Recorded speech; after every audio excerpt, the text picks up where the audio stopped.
The sun dipped low over the cracked pavement of the city park, casting long shadows that danced like forgotten dreams. A crowd had gathered in a loose circle, phones held high, whispers buzzing like summer bees. In the center, under the flickering glow of a single street lamp, a scruffy boy no older than 12 twirled with effortless grace, his arms cradling a girl in a weathered wheelchair. She was paralyzed from the waist down, her legs limp like wilted flowers, but her laughter. Oh, her laughter, rang out pure and unbroken, echoing through the evening air. The boy spun her gently, his worn sneakers scuffing the ground, turning disability into defiance, poverty into poetry. And then, from the edges of the crowd, a sleek black limousine pulled up with a hush. Out stepped a man in a tailored suit worth more than the boy's entire neighborhood, a millionaire, sharp-eyed and stone-faced. He watched. He stared. And what he did next? It surprised everyone. Hit that like button if your heart's already racing, and subscribe now so you don't miss the twist that changed lives forever. Let's dive in. The boy's name was Amir, a street kid from the slums on the outskirts of Karachi, where the air smelled of diesel fumes and desperation. At 12, he should have been in school, but books were a luxury his family couldn't afford. His mother scrubbed floors in high-rises for pennies, and his father had vanished years ago, chasing rumors of work in the Gulf. Amir's world revolved around his little sister, Sarah, 8 years old with eyes like polished chestnuts and a smile that could melt the hardest heart. A fever had struck her 2 years back, polio, the doctors said too late, leaving her legs useless, her dreams grounded. But Amir? He was her wings. Every evening after scavenging recyclables for a few rupees, he'd push her wheelchair to the park, where the grass was patchy but the music from passing radios was free.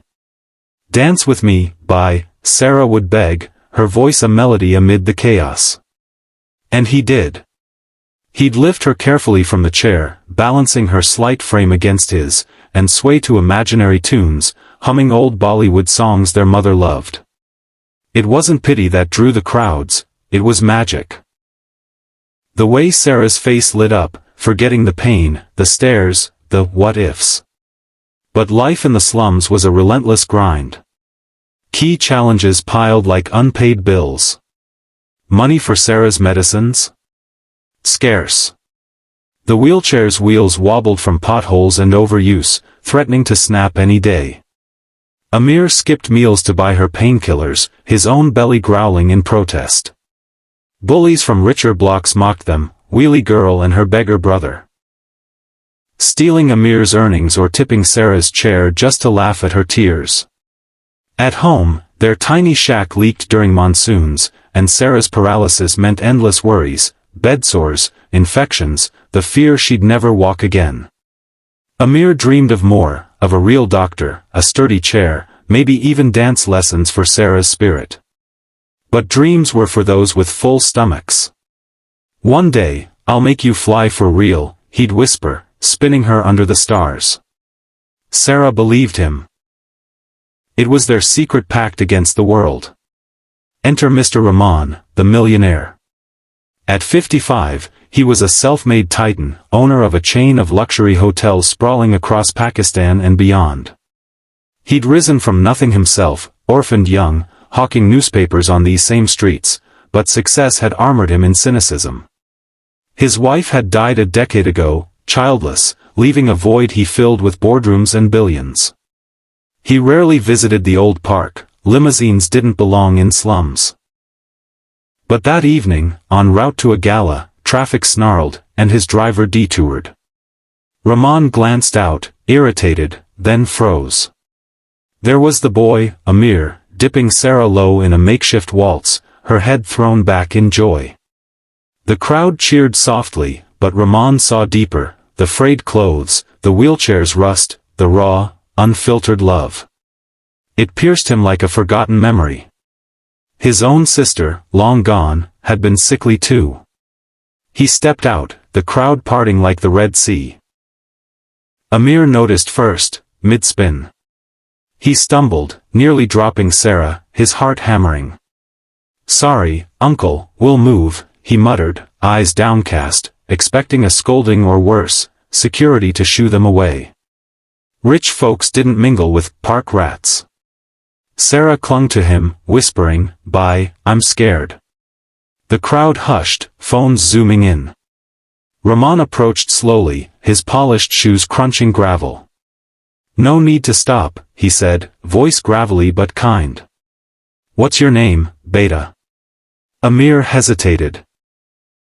Strangers meant trouble, but Sarah piped up, "I'm Sarah, and this is my brother Amir.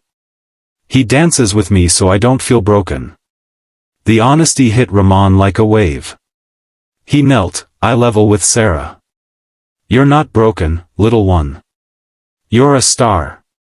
The crowd murmured, likes would skyrocket if this was real. But Rahman didn't stop at words. The surprise unfolded like a plot twist no one saw coming. He asked about their lives, the slums, the medicines, the dreams. Amir, wary at first, spilled it all under Sarah's encouraging nods. The wheelchair's woes, the bullies, the hunger. Rahman's face hardened, not in anger at them, but at the system's failures. "Wait here," he commanded gently, pulling out his phone. Calls flew, to his personal doctor, his mechanic, even his hotel staff.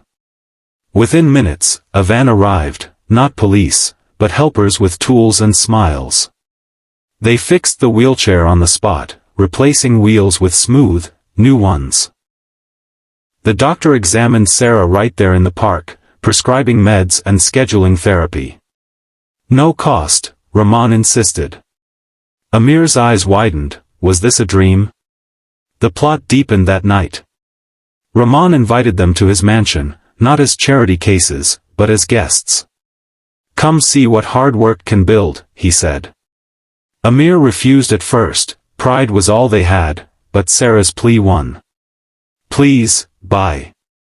For us." At the sprawling estate, with marble floors and chandeliers like stars, challenges resurfaced. Amir felt small, out of place among servants and silk. Sarah worried she'd soil the rugs. Rahman shared his story over dinner, losing his sister to untreated illness, vowing never to let poverty claim another. "I was you once," he told Amir. "Dancing in streets for coins." Emotional layers peeled, Amir confessed his fears of failing Sarah, tears streaming. Rahman admitted his loneliness, billions meaning nothing without family. Sarah, bold as ever, asked Rahman to dance with her. He did. Awkward at first, then with growing joy, lifting her as Amir guided. Resolutions came in waves, building to inspiration. Rahman funded Sarah's full treatment, specialists from abroad, experimental therapy that sparked twitches in her toes. Miracles? No, science and persistence. He hired Amir as an apprentice in his hotel empire, teaching business amid dance breaks. Bullies? Rahman visited the slums, not with threats, but opportunities, jobs for families, turning envy to envy no more. The wheelchair evolved into a custom model, lightweight and powered. But the heart? Rahman adopted them informally, a new family forged in the park's magic.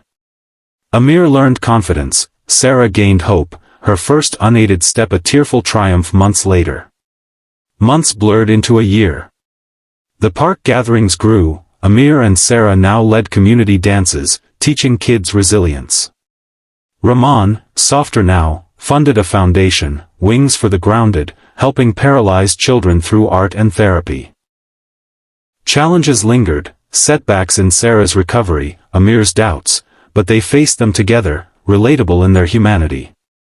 One evening, back at the park where it started, Amir spun Sarah, now standing shakily on her own.